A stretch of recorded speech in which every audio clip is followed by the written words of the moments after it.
Hi friends, అందరైతే ఏం చేస్తారు? అందరికి గుడ్ ఈవినింగ్. అక్క చేపల పచ్చడి ఈరోజు అవునరా. అయితే పచ్చడి పెట్టే ముక్కలకి ఉప్పు పసుపు కలిపి ఆరబెట్టిన. ఇంకా అట్లనే మనం పులుసు పెట్టుకోవడానికి ఇవైతే మా పులుసు కారం పసుపు అన్ని కలిపి పక్క పెట్టుకొని 1 గంట తర్వాత పులుసు పెట్టుకుంటూ ఉంటది. చాలా బాగుంటది.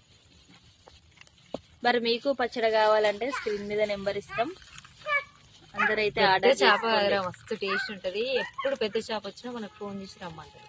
ఫ్రెష్ చేప అనమాట, అప్పుడు పట్టిన చేపే. ఇదైతే మాకే అన్నట్టు చార్లకు. ఫ్రై పచ్చడి పెట్టేటి కారం కలపరు, ఇట్లా ఉప్పు పసుపు కలిపి పెట్టినవా? మరి ఈరోజు మీరేం చేసుకుంటారో కామెంట్ చేయండి ఫ్రెండ్స్. బాయ్ మరి అందరికీ.